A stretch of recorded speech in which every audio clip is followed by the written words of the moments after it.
네, 한 주간 재계시장들의 일거수일투족을 들여다보는 CEO 풍향계 시간입니다. 네, 현대자동차그룹의 경영 전면에 나선 정의선 수석 부회장, 또 불만과 분노의 중요성을 서울대 졸업생들에게 설파한 방시혁 빅히트 엔터테인먼트 대표 소식을 한상용, 이진우 기자가 전해드립니다. 정의선 현대자동차그룹 총괄 수석 부회장, 핵심 계열사 대표이사로 처음 선임되면서 사실상 경영 전면에 나선 모양새입니다. 이번 달 열릴 이사회에서 현대차와 현대모비스의 대표이사로 확정될 예정입니다. 정 부회장은 얼마 전 넥소 자율주행차 셀프 영상을 공개해 주목받았죠. 앞으로 우리는 단순히 차를 만들지 않을 겁니다. 이제 완성차 사업과 스마트 모빌리티 솔루션이라는 미래 사업을 동시에 추진해 시너지를 만들고. 이 영상 공개는 정 부회장의 미래 경영에 대한 자신감의 표출로 해석됩니다. 작년 9월 수석 부회장 자리에 오른 지 반년 만에 그룹의 미래 먹거리에 책임지는 모습을 드러낸 셈입니다. 정 부회장 입장에선 아버지인 정몽구 회장으로부터 지분 승계만 남겨뒀다는 평가입니다. 현대차는 올해 처음으로 대졸 신입 정기 공개 채용을 전격 폐지했죠. 이번 달부터는 본사는 물론 전국 전사 임직원의 근무 복장을 완전 자율화할 예정인데요. 보수적인 이미지에서 탈피해 변화와 혁신을 꾀하려는 시도로 보이는데 이런 시도들이 수출의 비상등이 켜진 현대차의 실적 반등으로도 이어질 수 있을지 주목됩니다.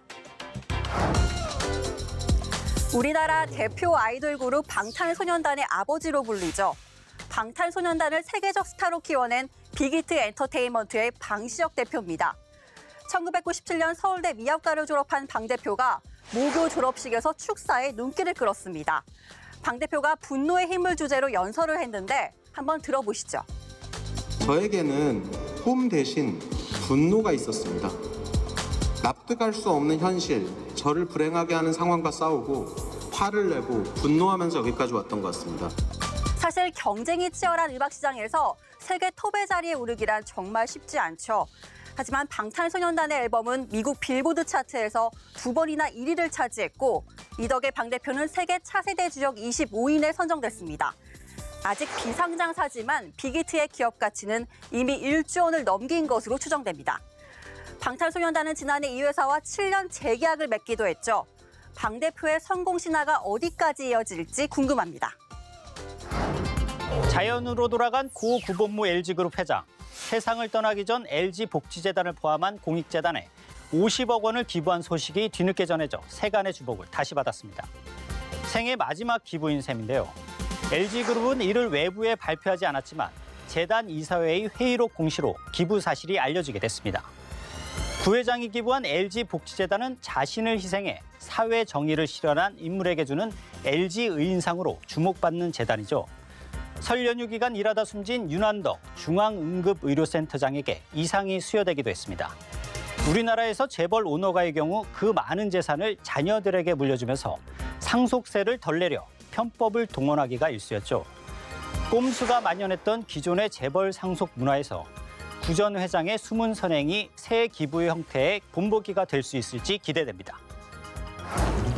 국제무대에서 5세대 이동통신 5G 홍보 선봉장에 나선 CEO입니다.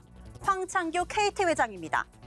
스페인 바르셀로나에서 열린 MWC 기조연설에서 글로벌 5G를 이끌겠다는 포부를 밝혔습니다. 5G가 우리 산업의 핵심 인프라이자 경제 성장의 토대가 될 것이란 전망도 내놨습니다. 지금은 반도체가 한국 경제를 견인하고 있지만 몇 년 안에 5G 기반의 서비스, 솔루션, 콘텐츠가 한국은 물론 글로벌 경제를 움직이는 중심축이 될 것이라고 강조한 겁니다. 5G에서만큼은 국내 어느 CEO보다 강한 의지를 보여준 대목으로 읽히는데요. 하지만 본인에게는 미래 장밋빛만이 펼쳐지긴 어려울 수도 있겠습니다. 정치자금법 위반 혐의로 검찰 조사를 앞둔 처지기 때문입니다. 황 회장이 정치인들에게 이른바 쪼개기 후원금을 제공한 혐의에서 과연 자유로울 수 있을지 IT 업계 관심이 뜨겁습니다. 하노이에서 열린 북미 정상회담에 전 세계의 시선이 쏠렸지만 기대했던 성과 없이 끝났습니다. 우리 정부는 물론 개성공단 철수 기업인들도 대북 관련 사업에 미칠 영향 때문에 예의주시할 수밖에 없었습니다. 결국 관심을 모았던 남북 경협 재개에 대한 기대도 다음으로 미뤄야 할 것 같습니다. 이번 주 CEO 풍향계는 여기까지입니다.